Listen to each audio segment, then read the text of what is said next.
February 23rd, 2026. The Essentials of Buddha Dhamma, translated and edited by Bruce Evans. We're in Chapter 9 of Morality Factors of the Middle Way: Right Speech, Right Action, and Right Livelihood. We left off at the bottom of page 529, Morality for Enhancing Virtue in Life and Society. The teachings contained within the Singharaka Sutra are described by the commentators as the Buddha's, Gautama's, declarations of the household's discipline, Gihi Vinaya. Now, Gihi Vinaya is a human code or ethics or disposition in regards to the householders, the lay people, the common folk, of morality for ordinary people. The teachings given in the sutra can be summarized thus. They're broken down in groups. Group 1, being free from 14 kinds of evil, abandoning the 4 pollutants of behavior. First pollutant, killing. Second, stealing. Third, sexual misconduct. Fourth, lying. Not committing bad actions on the basis of the 4 biases, that is, not committing evil deeds by giving in to the bias on account of affection, chanda gati. The bias on account of aversion, dosa gati. The biases on account of foolishness, moha gati. The biases on account of fear, baya gati. Not associated with the 6 pathways to decline of wealth. Addiction to liquor and intoxicants. Addiction to the nightlife. Addiction to shows. Addiction to gambling. Addiction to association with bad friends. And laziness. The second group factor: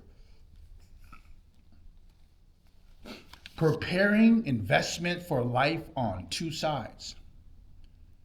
Knowing real friends as false friends, those who should be associated with and those who should be avoided, as follows. There are 4 kinds of false friends: the swindler, the good talker, the flatterer, the leader into trouble. There are 4 kinds of real friends: the helping friend, the friend through thick and thin, the good advisor, and the loving friend. Knowing how to obtain, preserve, and amass wealth like the honeybee, which collects pollen to feed the hive, or like the ants and the termite building their nests. One should organize one's wealth, use it, cement friendship by dividing it into 4 portions. 1 portion for personal use, 2 portions for investment, 1 portion to be put aside for emergencies. Group 3, protecting the 6 directions. Carrying out one's duties correctly towards those who relates to according to the 6 directions. The first, from children to parents and from parents to children. Sons and daughters support their parents, who are like the forward east direction, by having been cared for by them, caring for them in return. Helping with their busy business or work, continuing the family line, behaving as it is fitting for an heir, making offerings in their parents' names when parents have passed away. Parents assist their children by cautioning them from evil, training them in goodness, seeing to their education, finding a partner for them, bequeathing their inheritance to them at the proper time. From the pupil to the teacher, and from the teacher to the pupil. Pupils should support their teachers, who are like the right, the south direction in these ways. Standing to receive them and showing respect. Approaching them, for example, by doing things for them. Seeking advice, receiving instruction. Paying attention to the teaching, serving them. Studying the teaching earnestly, giving them their due importance. Teachers assist their pupils as follows: teaching them to be good, teaching them to understand clearly, teaching the subject in full, not teaching with a closed fist, by keeping a little bit aside, praising pupils in front of others, providing a protection for all directions, teaching them the things that can actually be used to make a living. Husbands to wife and wives to husbands. A husband support his wife as the rearward west direction by praising his wife in accordance with their position as a wife, not disparaging her, not committing adultery, giving her the authority of the household, providing her the gifts of clothing and jewelry when the occasion arises. A wife assists her husband in the following way: keeping the house in order, supporting the families on both sides, not committing adultery, protecting the wealth obtained, being diligent in her work. Friends to friends and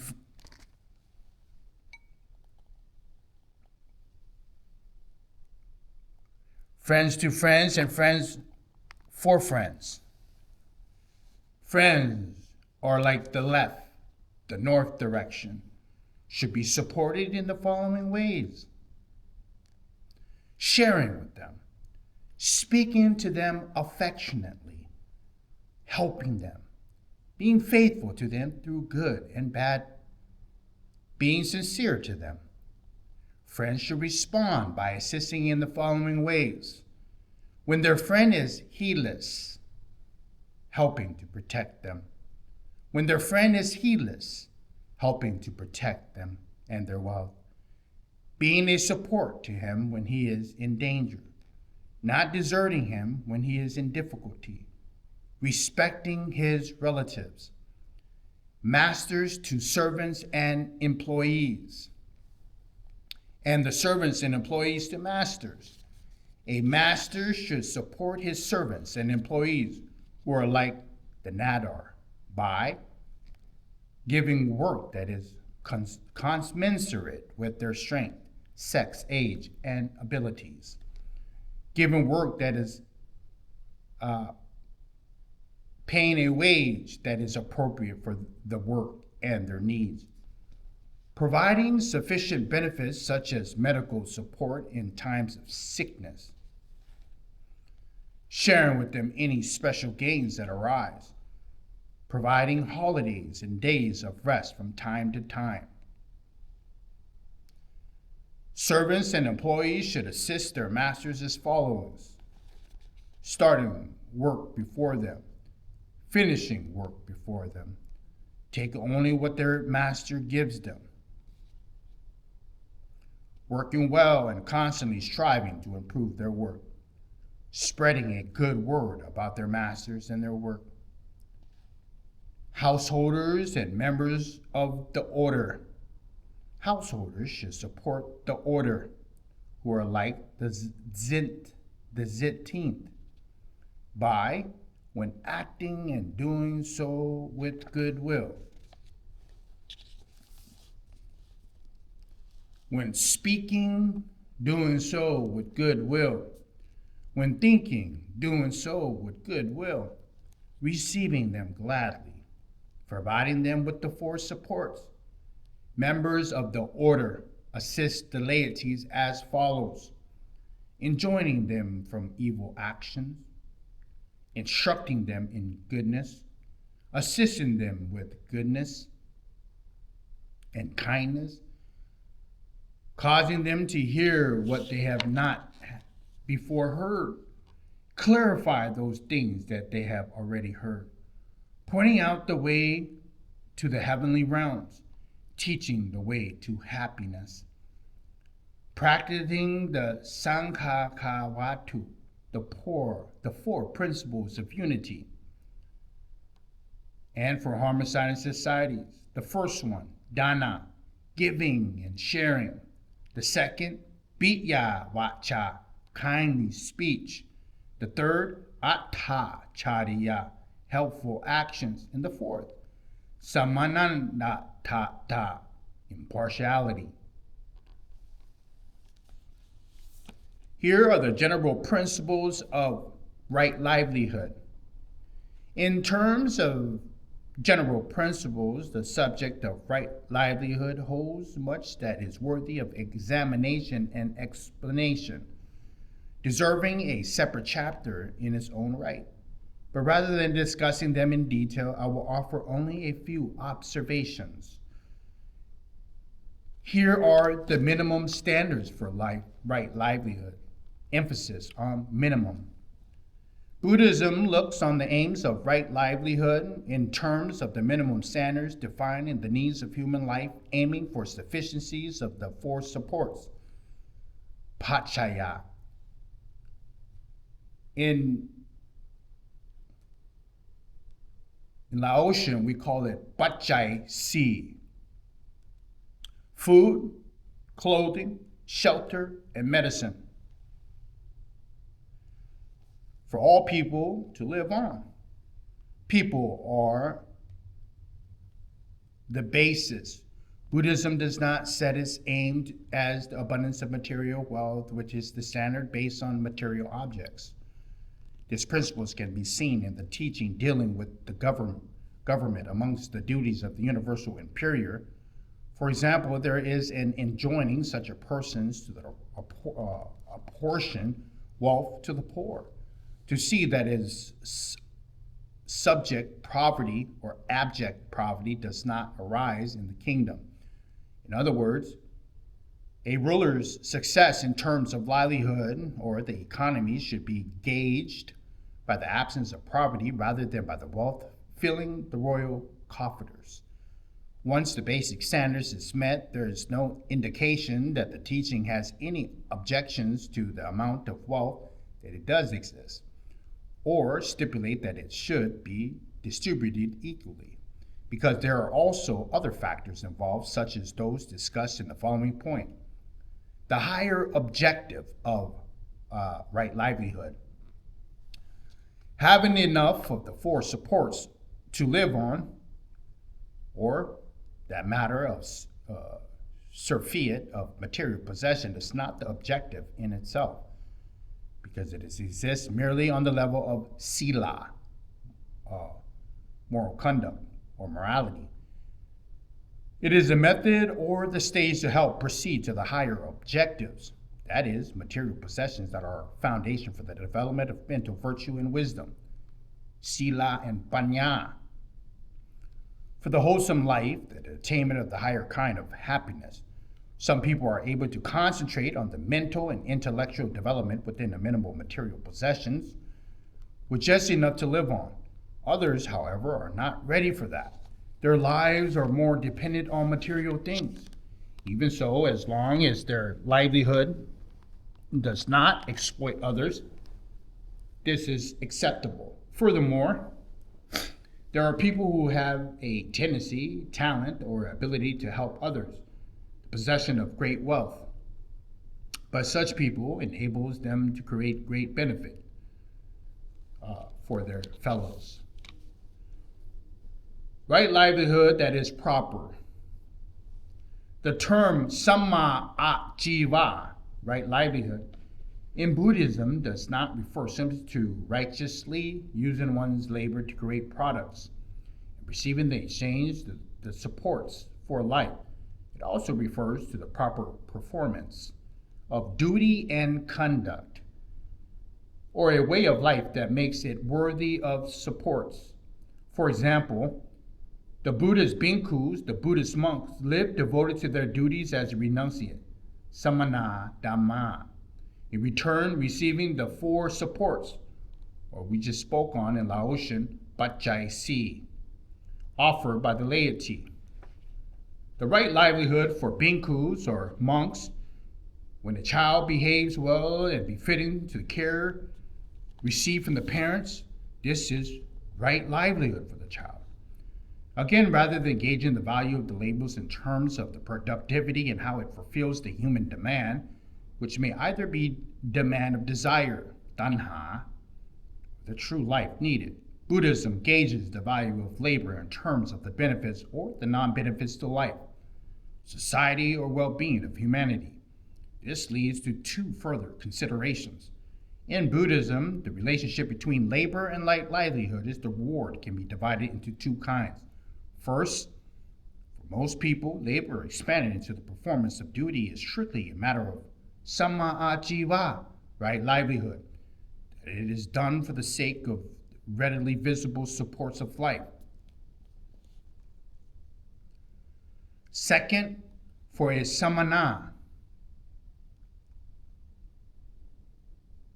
who has renounced the world, labor expended to the course of the duties is not concerned of samma ajiva, right livelihood. It has no objective in terms of making a living. That is, its objectives is non-material rewards and the supports of life, but realizing the law of Dhamma and maintaining the Dhamma in the world. If renunciants do use their labor for the purpose of seeking material supports, this becomes wrong livelihood for them. Moreover, if they use a labor that is for the purpose of their duties for the sake of some reward, they demand supports that are not voluntarily given, this is considered impure livelihood. In this respect, not only clear forms of wrong livelihood such as deceiving, cajoling, hinting, threatening, and exchanging, but also maintaining a livelihood by serving others as an act as a messenger, or practicing various arts or professions such as fortune telling or healing, are all considered to be wrong livelihood for bhikkhus and monks. For a bhikkhu or a monk who is not sick to ask for fine foods, or to even curries or cooked rice for him and eat them is said to be a failure of livelihood. Using the Dhamma as the object of commensurance is said to contravene the ethics of a renunciant. And even the Dhamma teachings, given the hope of gaining the affection of listeners and receiving something in return, is said to be an impure teaching. Giving something as a way of a payment is improper for a bhikkhu. At the time of Gautama Buddha was going to alms round and stopped to stand in the vicinity of the field of a certain Brahmin, a Hindu Brahmin. The Hindu Brahmin addressed Gautama Buddha. I till and sow the field before I get my meal. You too should till and sow the field for your food. Gautama Buddha answered that he also tilled and sowed his field before eating. When the Hindu Brahmin asked for an explanation, Gautama Buddha answered his tilling and sowing resulted in deathlessness.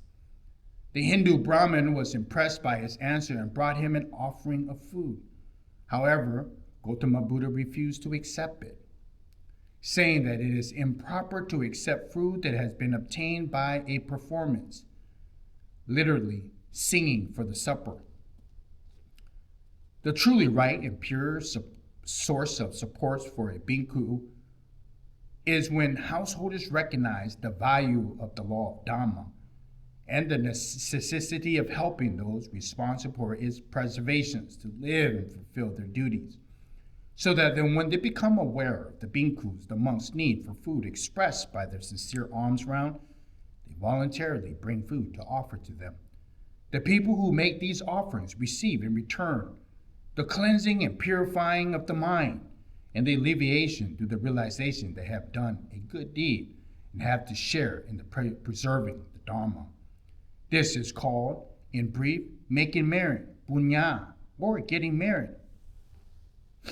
The Buddhist bhikkhus, the monks who receive these supports, are constrained by the teachings of the four supports, or in Laotian, page 543.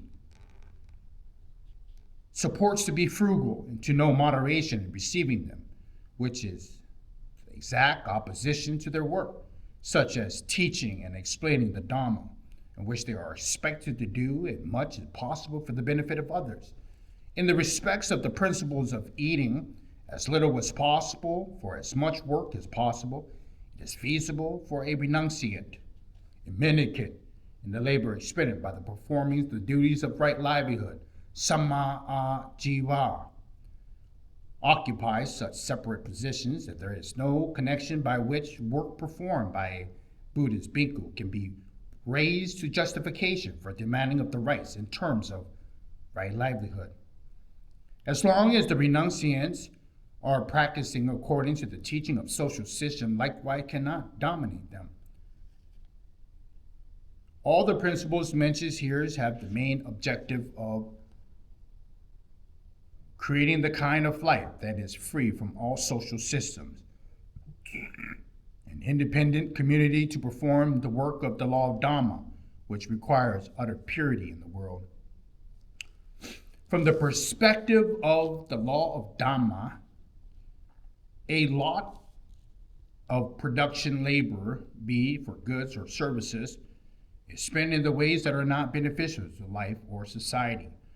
Apart from industries that are directly destructive, such as manufacture of weapons and addictive drugs, there are others that damage the environment, those that are destructive to human dignity, and those that are destructive to virtues and mental quality.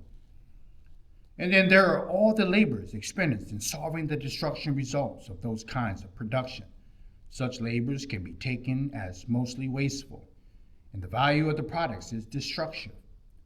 Growth is this kind of production tends to force humanity to expand an ever-increasing amount of money and labor in preventing and correcting the destructive results that have arisen from their own doing. Labor that is beneficial to life and society need not be economically productive, as, for example, the ideal of life according to the eternal law of Dhamma, which encourages wisdom, virtue in people. Even in terms of production, virtue, sila, can be more valuable than laboring in achieving it.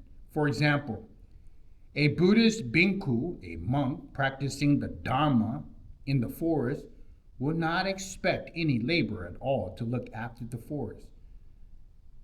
May be considered by forestry officials to attain better results in conservation of the forest than they do, in spite of those officials using the labor of many people expressly for that purpose.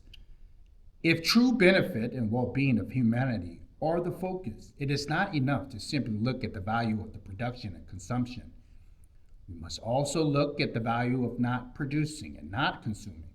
In terms of the Dharma, a person who is not economically productive, but whose consumption of the world resources leads to the least wastage, and who leads a life that is sufficiently benefit to the environment, is better than one who is diligently manufactures goods that are harmful to life and society, and at the same time consumes large amounts of the world resources.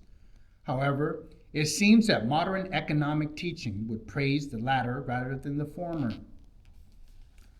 One may question whether it is fair to talk about people's duty to produce without considering the perspective of consumption, how much they may have contributed to the wastage of the world's resources, and whether such an emphasis on the duty to produce is true beneficial to life and society. If economics forces solely on the measurable qualities and increases the material things, holding itself to be a science, then economics and current economic doctrines must accept the narrowness and deficiency, acknowledging that these truths would be more beneficial to lead to more holistic economies. The limitations of wealth. As has been mentioned in the terms of the law of Dhamma, How much wealth a person has is not the greatest interest. The Dhamma does not hold possession of material wealth as the gauge for measuring good and evil, but sees it as merely means to an end. Whether material wealth is commendable or not depends on the objectives to which it is applied.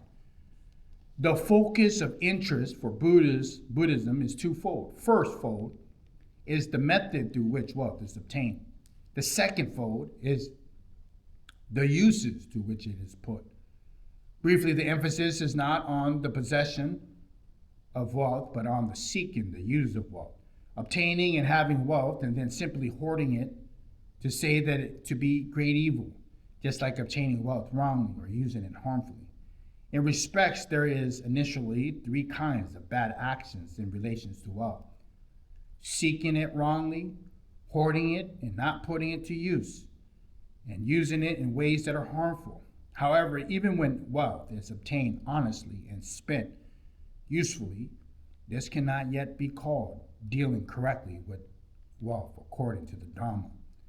In the Dhamma, there's also an emphasis on the quality of mind and wisdom, and the attitude adopted to wealth, which is must incorporate nitsarana panya, comprehending the true value of the benefit of wealth and the limitations of the value of those benefits, so the mind is free, not enslaved by wealth, or be the master of it. Wealth is there to serve us, a tool to create benefit and goodness, to help relieve dukkha, suffering, and bring about well-being, not to become a cause for increased dukkha, suffering, damaging the quality of the mind, destroying human dignity, or causing people to drift apart. For this reason, in the tenfold classification of the laymen and laywomen, householders, Gautama Buddha described the 10 kinds of householders that are superior in kind. In the qualities of this superior kind of householder, we can see the principle for the proper relationship to wealth according to the law of Dhamma, summarized as follows. 1. Seeking wealth in rightful ways, not through exploitation. 2. Planning the use of wealth, which includes saving and living moderately, supporting oneself and one's dependents comfortably. Sharing, using some wealth for doing meritorious deeds, including using some for the spread and the promotion of the Dhamma. 3. Possessing the wisdom that liberates, not being engrossed or captivated by wealth, by using it with awareness, seeing its benefits and liabilities, having a mind made free from nitsarana panya, and by means of that wealth, further development of the mind and understanding. The following Buddha Vasana explains the practice and the relationship of wealth. Bhikkhus, monks, there are these 3 groups of people in the world. What are the 3? They are the blind, the one eye, and the 2 eye. What is the blind person? Someone in this world that do not have vision that leads to the acquisition of new wealth or to the increase of wealth already gained. Moreover, they do not have the vision that enables them to know the qualities that are skillful and unskillful, what is harmful and what is not harmful, what is coarse and what is refined, the qualities that are white and black. This is called a blind person. And what is a one-eyed person? Some people in this world have the vision that leads to the acquisition of new wealth and to the increase of wealth already obtained. But they do not have the vision that enables them to know the qualities that are skillful and unskillful, what is harmful and what is not harmful, what is coarse and what is refined, the qualities that are white and black. This is called a one-eyed person. And what are the two-eyed person? Some people in this world have the vision that enables them to acquire new wealth and to increase in that wealth already obtained. They have the vision that enables them to know the qualities and the skillful and the unskillful, what is harmful and what is not, what is coarse and what is refined, the qualities that are white or black. This is called a two-eye person. One who is blind, whose vision is pure, is hounded by misfortune on two accounts. Wealth is not gained, merit is not performed. The person knows as the one eye goes about seeking wealth, taking it rightfully or wrongfully, but it is stealing, cheating, or fraud. That person is the enjoyer of the sense pleasures who is clever at acquiring wealth. But from there goes to hell. The one-eyed person suffers due course. The person known to the two-eye is an excellent one. That person shares a portion of his wealth obtained through diligent labor from wealth that is rightly gained. That person has noble thoughts, a resolute mind, obtains the good boon, free from sorrow. One should steer clear of the blind and the one-eyed, and associate with the two-eyed, the excellent ones. An example of the teaching that condemns the hoarding of wealth and putting it to use is illustrated in the following story. One day, King Pasenati of Kosala in Bharat paid a visit to Gautama Buddha. When Gautama Buddha asked him where he had come from at such a time, the king informed him that the rich householder in the city has just passed away. He was on his way back from collecting all the remaining wealth, for which there was no heir to be taken to the palace.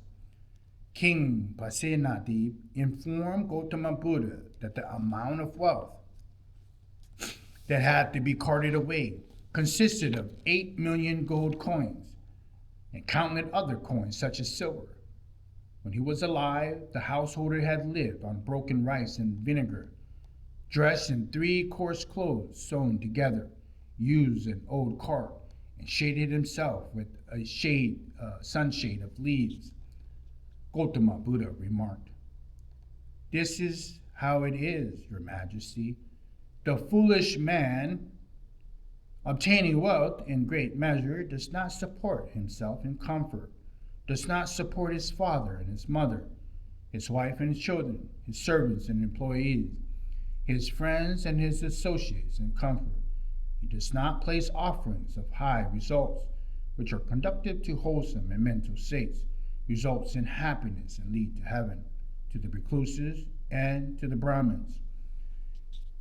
That wealth unconsumed and unused by him is confiscated by the king, stolen by thieves, burned by the fire, swept away by floods, or appropriated by wicked heirs. That wealth of his, not rightfully used, disappears to no purpose. It is not put to use. It is like a pool in a place inhabited by demons. Even though the water is clear, cool, fresh, and limpid, it has a good approaches and shady settings. No one can take, drink, bathe in, or make use of that water. As for the wise man, obtaining wealth in great measure, he supports himself in comfort, supports his mother and his father, his wife and his children, his servants and employees, and his friends and associates in comfort. He places offerings of high results, which are conducive to wholesome mental states, results in happiness, and leads to heaven, to recluses and Brahmins. The wealth that is rightly consumed and used by him is not confiscated by kings. Thieves cannot steal it. Fire cannot burn it. Floods cannot sweep it away. Wicked heirs cannot appropriate it. The wealth of his rightly used by him is put to use. It does not disappear in vain. It is like the pool not far from the village or town. Its water is cool. Its water is clear. Its water is fresh and limpid, with good approaches and shady setting. People can take it, drink it, bathe in it, or use it as they please. The evil person obtains wealth, does not use it for himself, or does not share it.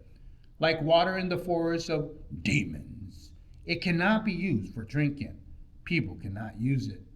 As for the wise obtaining wealth, they can use it and do their duty, both for their work and their own work and for helping others. They are supreme. Having supported their relatives, they are beyond reproach and obtain the heavenly realm.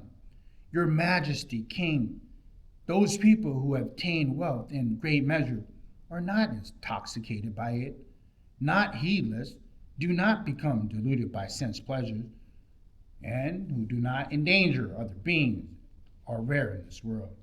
Those beings who have obtained wealth in great measures are intoxicated by it, heedless, deluded by sense pleasures, and who endanger other beings are truly a far greater number.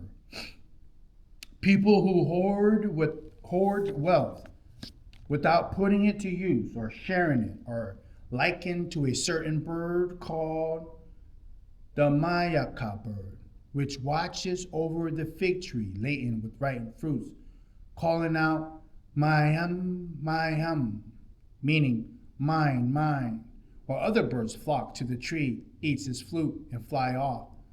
The mayaka bird just stands there calling out, my hum, mine, mine.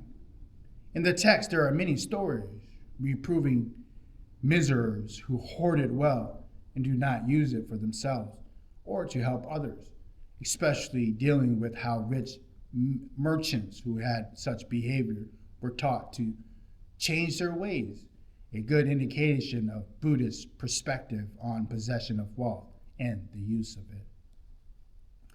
Today we're going to leave off of that. That's the end of, or the bottom of page 543 on chapter 9.